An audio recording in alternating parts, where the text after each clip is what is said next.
नमस्कार, मैं हूं चेतना शर्मा आपके साथ और आप देखना शुरू कर चुके हैं संवाद भारत का भारत के लिए। तो उपचुनावों की जब चर्चा चल रही है तो तमाम तरह के राजनीतिक दल और उनकी ताकतों की भी चर्चा होती है। उपचुनाव में स्थानीय मुद्दे प्रमुखता से उभर कर सामने आ रहे हैं और हर दल अपने तरीके से जनता को रिझाने की कोशिश में जुटा है। लेकिन कांग्रेस यहाँ पर अकेली क्यों है, इस बात पर हम चर्चा करने वाले हैं। क्या है उसकी रणनीतियां और क्यों उसके समर्थक बटे हुए दिखाई दे रहे हैं, पायलट के समर्थक टीम बी की तरह क्यों नजर आ रहे हैं, करेंगे इसी मुद्दे पर चर्चा इस वीडियो में, इसलिए बने रहेगा आखिर तक हमारे साथ। तो पार्टी खिवसर, चौरासी, सुलुम्बर जैसी सीटों पर अपनी खोई हुई राजनीतिक जमीन तलाश रही है। खास बात यह है कि कांग्रेस ने खिवसर सीट पर पीसीसी चीफ गोविंद सिंह डोटासरा की अगुवाई में रतन चौधरी को उम्मीदवार बनाया है। अब खिवसर की जब बात आती है तो हनुमान बेनीवाल तो सबसे पहले आते हैं। तो ये सीट हनुमान बेनीवाल की राजनीतिक पकड़ के लिए जानी जाती है। उनकी राजनीतिक ताकत और समर्थन ने उन्हें नागौर जिले का एक प्रभावशाली नेता बनाया है। यही कारण है कि नागौर जिले के कांग्रेस विधायक और पूर्व विधायक इस सीट पर खुलकर प्रचार नहीं कर पा रहे हैं।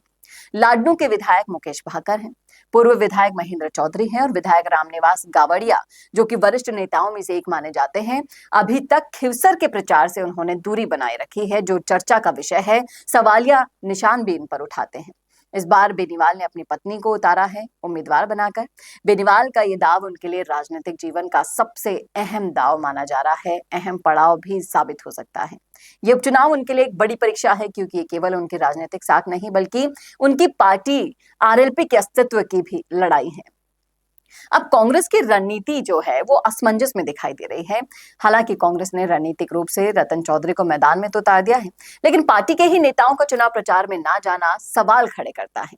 क्या कांग्रेस के नेताओं का खिवसर से गायब रहना इस बात का संकेत है कि वो हनुमान बेनीवाल के प्रभाव से बचना चाहते हैं? राजनीतिक गलियारों में इस बात की चर्चाएं जोरों पर हैं कि कहीं ये रणनीति उल्टी ना पड़ जाए।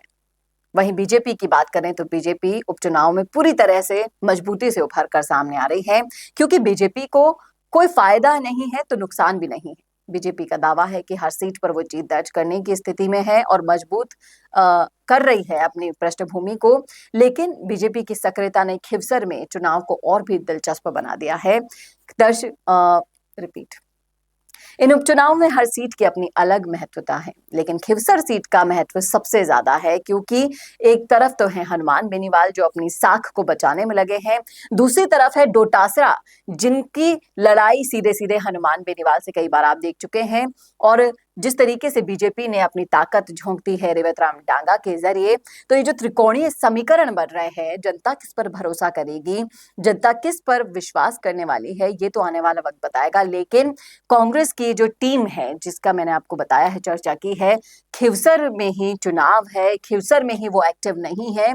तो ऐसा कौन सा बड़ा रीजन है? क्या रीजन सचिन पायलट है?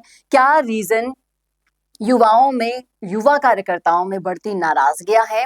ऐसे तमाम तरह के ये जो सवाल हैं यहाँ पर खड़े होते हैं, जिसका जवाब या तो पार्टी के नेता ही दे पाएंगे या फिर जनता का नतीजा दे पाएगा। लेकिन कांग्रेस की जो आंतरिक कलह है, कहीं ना कहीं से पूरी तरह से नाकामयाब हुए हैं सारे नेता उसे छुपाने में, जिसका ये परिणाम यहाँ पर दिखाई दे रहा है और जिसका परिणाम नतीजों में भी दिखाई देगा। इस बात में कोई दो राय नहीं है। आपकी क्या राय है इस मुद्दे पर, बताइएगा कमेंट बॉक्स में। कैसा लगा वीडियो ये बताना ना भूलेगा, और ऐसे ही और वीडियोस के लिए देखते रहिए संवाद भारत का भारत के लिए। नमस्कार।